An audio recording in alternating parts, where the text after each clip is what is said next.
Welcome, everyone, to another edition of Krown Produce Gridiron Nation on TSN, presented by PointsBet.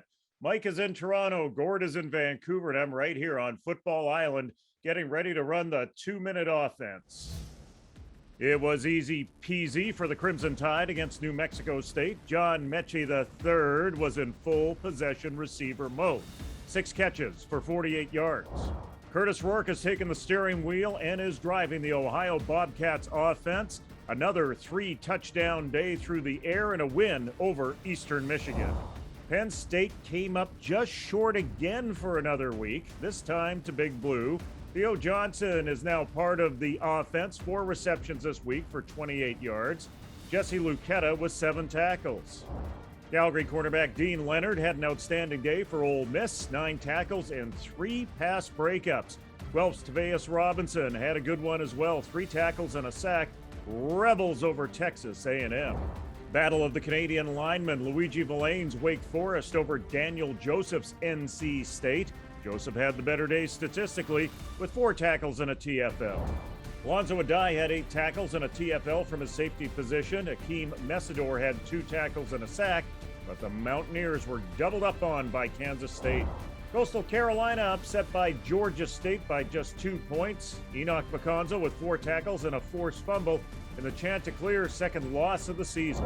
Nick Mardner was on fire in the desert, but the rest of his Warriors were not. We will have more on the Mississauga sophomore later. Jared Wayne seems to find the end zone every week. Pitt would need that major score in a win over North Carolina.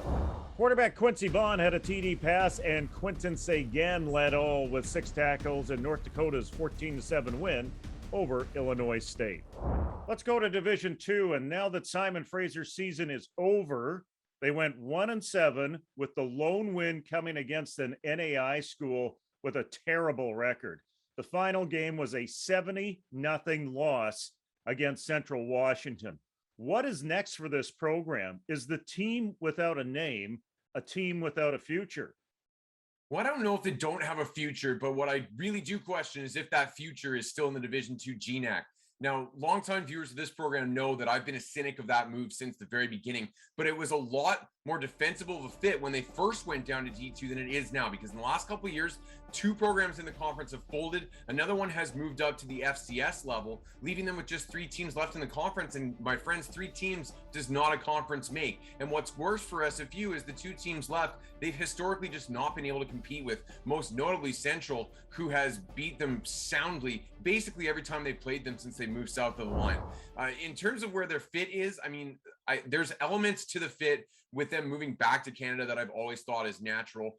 But I know that there are powerful stakeholders on both sides, both the SFU side and the U Sports side, that just don't have a lot of interest in that happening for various reasons. So I think probably their best fit, if we're being honest with ourselves, is the Division III Northwest Conference, which has a lot of teams scattered throughout Washington and Oregon states, including some of their former NAIA rivals like Linfield College. You've also got University of Puget Sound, you've got Pacific Lutheran. So some nearby trips and a more palatable level, I think, at this point in time for that Simon Fraser University team. It was a messy breakup between SFU and Canada West way back in 2009. If SFU wanted to bring football back to U Sports while leaving the rest of their programs in NCAA Division II, would you consider it if you were U Sports, Mike? Let me put it this way, and I'll piggyback on what you were doing with the analogy of the breakup. I once dated a girl, and then we split, and then I dated her again, and then we split, and then I dated her again, and then we split. And you know what? It wasn't a good idea to get back the second time. We've already gone through this on this side of the border where we've seen SFU go U.S., Canada, U.S., and I don't really want to open up the arms and bring them back, to be blunt, because, this could happen again. We're just setting ourselves up for this, where another administration could come in down the road and say, why did we go back to Canada if we can save some money by traveling specifically in the Pacific Northwest on the U.S. side of the border? To me, it makes no sense at all. No, you had your chance, you blew it. And the other thing that they should really think long and hard about before making this decision is right now, there is an even number of teams, or are an even number of teams in Can West, and they don't have to deal with that bye like they do in the other three conferences. So I think they're in a really good spot right now in Canada West, and I would not, under any circumstances, let them back in. Yeah, I mean, the SFU era was up and down when they were in U Sports. And Mike, you make a really good point. That odd number of 7 teams is really tough for the Canada West to work with. And I think that that's maybe a big hurdle because there's no easy moves to make at that point. But to back onto your analogy, though, sometimes when you get back together that second time, the other person finds out that they don't have a lot of better options and they ultimately settle, and that unhappy marriage settles in for the long haul. So I wouldn't necessarily close the door on this possibility yet, but you're right, for a litany of reasons, it does seem pretty unlikely. Well, now time to focus on the top of the class for Canadians in the NCAA and our very own KGN's Stateside 5. In at number 5, Bryant's Daniel Adeboboye. 16 carries, 101 yards, and 2 tutties in a convincing win over LIU. For John Mechie III, it was a bit of a quiet day. 6 receptions, 48 yards, but still solid in a 59-3 win over New Mexico State. Curtis Rourke is back on track and winning games. 9 of 17 for 230 yards and 3 TDs.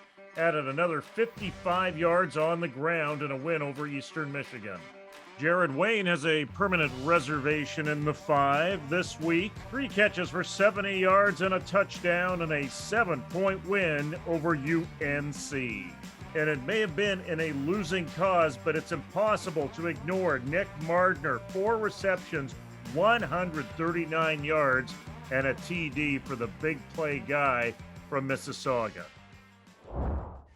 Coming up, playoffs. Are we talking about playoffs? The mercury is plummeting in Canada, which means the temperature is picking up on the playoff gridiron in our 3-minute warning. Undefeated St. FX found themselves in a battle against 1-5 Acadia in the first AUS semifinal. This was all about the running game. Cole Estabrooks for the Axemen with 206 yards on 20 carries and a tutty, but he was eclipsed by X-Men running back Malcolm Bussey, who carried 32 times for 258 and a TD. The big surprise was in Sackville. This win for Bishops was all about defense, led by Remy Desbiens with 7.5 tackles, 4 sacks, 5 TFLs, and a forced fumble. That means the Loney Bowl is set with the upstart Bishops Gators traveling to face the 7-0 X-Men. 0 surprises in the OUA Division Finals. Western manhandled Guelph and did so with strong defense. Brendan Murphy, the leader again with 9 tackles and a TFL. Deontay Knight chipped in with 2 sacks. To the east, Queens running back Rashid Tucker helped the Gales manage a convincing win against Ottawa with 182 yards on the ground on 28 carries, had 2 trips to the end zone. Defensively, Ashton Miller-Melancon with 9.5 tackles and an INT. That means it's a rematch of the most thrilling Yates Cup in the history of Yates Cups. I'm not sure if this one will match the 2009 game, but let's give it a shot on Saturday.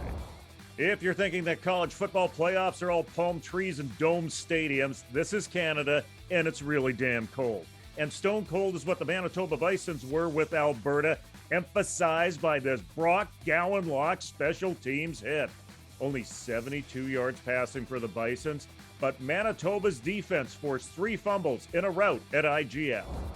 To the other semifinal, Griffith Stadium has never been kind to UBC. The Saskatchewan Huskies kept it that way, led by Mason Nyhouse and his 381 yards passing and 3 TDs. Saskatchewan will host the Hardy Cup final, even though UBC battled back a couple of times in this game, closing the gap to 3 and 5 points, but they couldn't find a way to close. So for the first time since 2009, Huskies hosting the Canada West final. Finally, the Dunsmore Cup, and it is not a rock fight at sold-out Sepsum in Montreal. Laval came out strong on the road, establishing a 10-point lead. But then it was time for the Haitian sensation, Bertrand Boileau, to steal the show. The running back out of CEGEP Montmorency ran for 121 and 2 TD, added another 85 receiving with another TD to boot. The Carabins are 1 game away from the Vanier Cup, and they will play the winner of Saskatchewan, Manitoba. When you've taken 600 plus days off, we've seen that 8 games is better than 6. And then a bye week going into a national semifinal is pretty optimal. Montreal is a team who defeated the Rouge et Or 3 times in the same year. Are the stars lining up for the Carabin? Absolutely. And, like you mentioned, maybe the biggest thing that we've seen is they've already beaten Laval 3 times, and now they get to sit back and put their feet up and take a look at 2 teams out west, knock the heck out of each other while they sit back and watch videotape of both teams for a full week, and then start their practices and be able to hone in on one of those teams specifically. It's a huge advantage of this stage of the season. Maybe not as big an advantage as Ontario having to play AU, but I don't think that this could set up any better for Montreal, and they may be the favorites in the entire country right now simply because of the way that this sets up.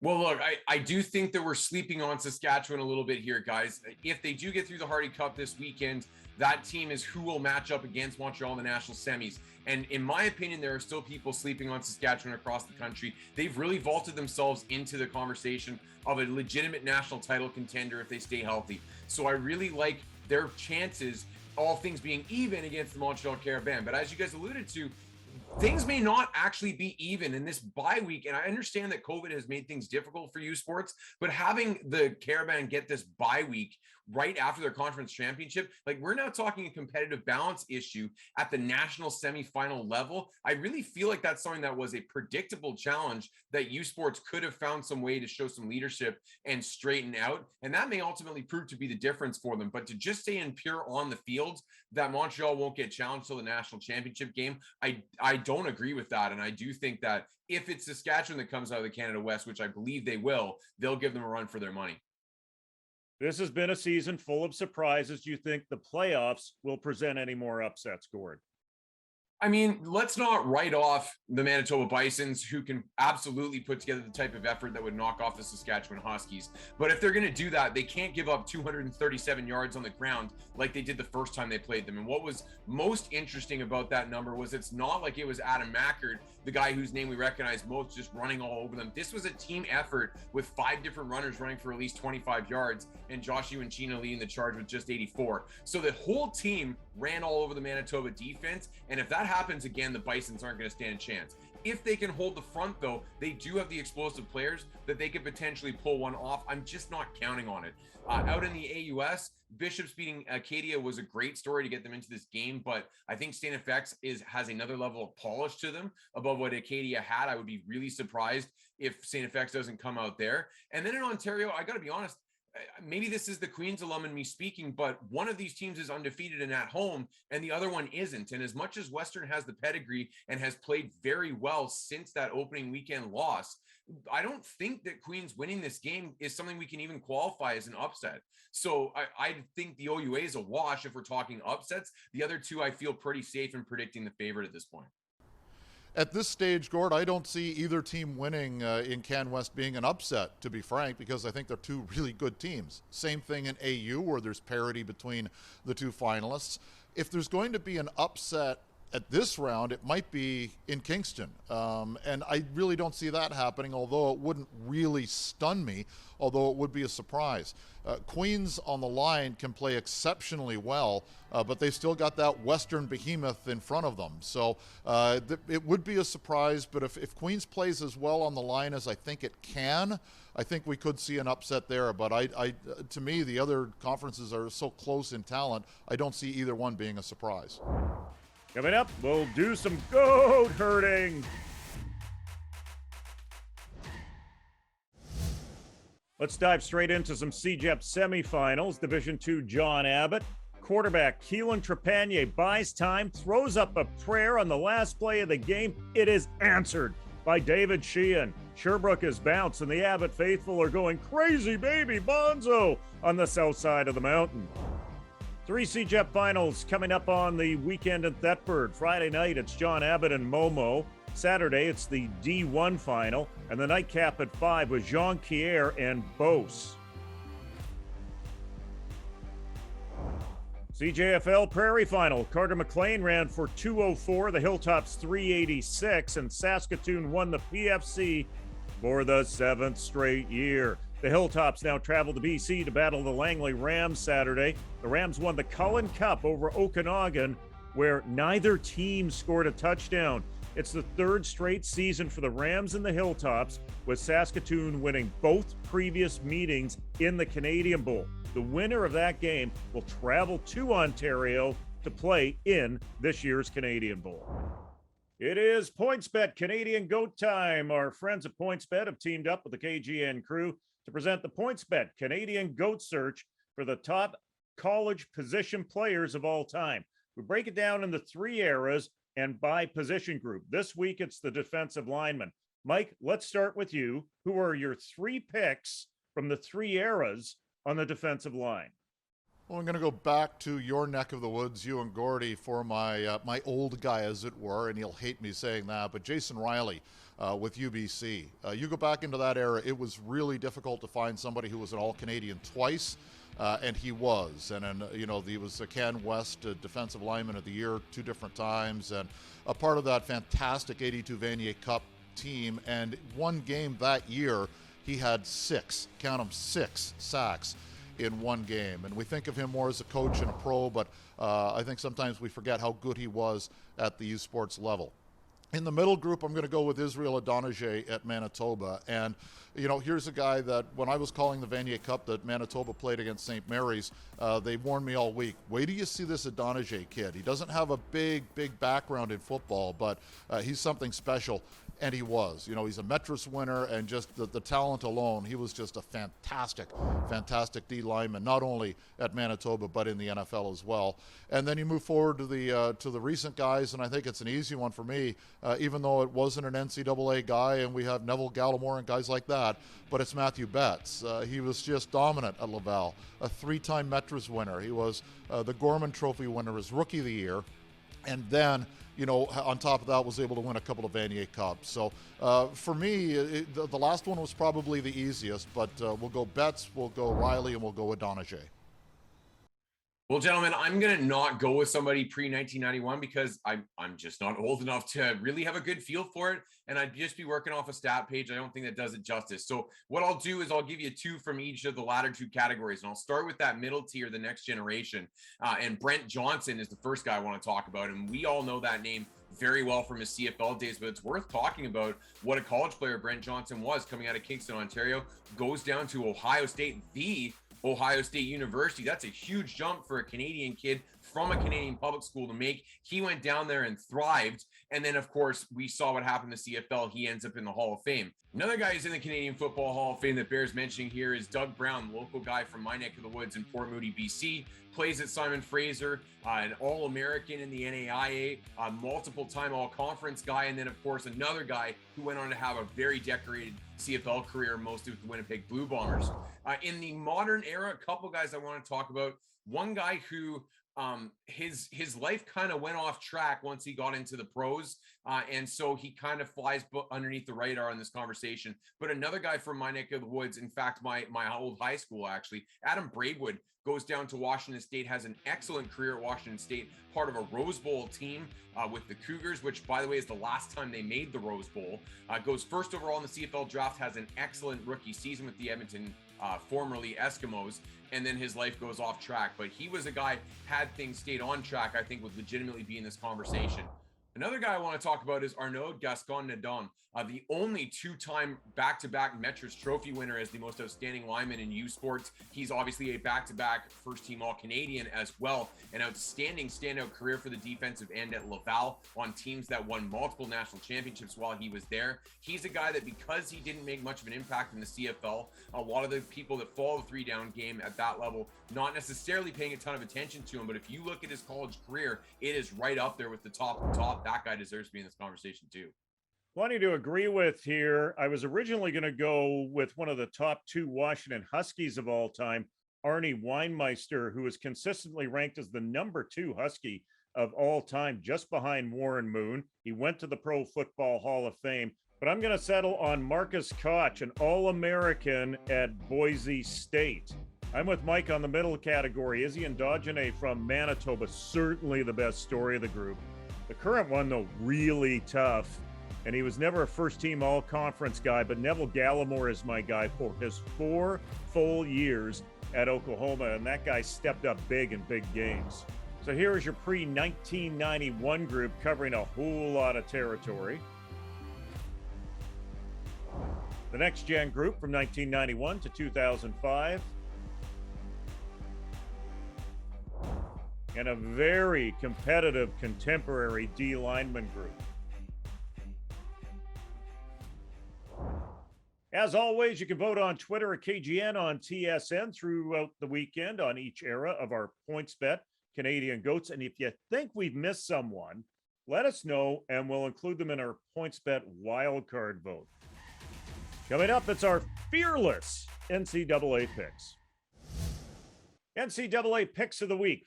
Fun fact, I just let you guys pick them because if I joined in, we'd be well under the Mendoza line this year as a group, but fire away, Gord, spin the wheel. Well, I don't know. I think I'm well under the Mendoza line as an individual, so I don't know that you're helping or hurting me much at all. I'm going to go in a couple games to keep my eye on this weekend. Number one is an all-Canadian matchup between Coastal Carolina coming off a second loss of the season against Georgia Southern. They're out of the top 25 poll for the first time in over a year. They're back at home and they're hosting Texas State, the Texas State of the 2 Canadians starting on the right side of the offensive line. So that's a game that most people expect will be a blowout by Coastal, but I'm still watching it anyway for the CanCon. The game that's my pick of the week, though, is West Virginia. They're coming back home. They're playing the Texas Longhorns. They're a couple point favorites at this point in time. Now, West Virginia's in a spot where they have to win out at this point in time in order to be bowl eligible, sitting at 4-6. And the team they get coming back home is a Texas Longhorns team that is just coming off an embarrassing overtime loss at home to the perennial doormat Kansas Jayhawks. Things are really ugly in Austin right now. There's a lot of negative energy swirling around that program. It seems to be a bit of a gong show, and I just don't know how a program shoulders that and is able to bounce back and win a tough road game. So I like the chances of the Mountaineers coming back at home in a game they have to win. And the 2 Canadians on the Mountaineers defense, Alonzo Ade and Akeem Messidor, despite the fact they haven't been overly successful as a team this year, both of them been playing at a high level, are worth watching as well. So that's my pick of the week, West Virginia minus the couple over Texas. Okay, I haven't been doing well of late on my picks, so I'm going to need the luck of the Irish. So I'm going to take Notre Dame and Georgia Tech, which really shouldn't be all that close. I mean, Notre Dame's reeled off 4 really impressive wins in a row. Georgia Tech's giving up almost 40 points a game in their last 4 games. And it's over a two touchdown spread in this game.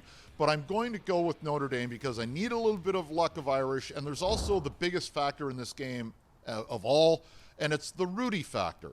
And the reason I say that, if you watch the movie and you know at the end of the movie, Rudy gets the sack, it's against Georgia Tech. So I'm calling on the spirit of Rudy Rudiger to help me with my pick. I'm taking Notre Dame and giving the 15 or so points. For our partners, Krown Produce and PointsBet, this is Jim Mullen saying, let's get out to the game.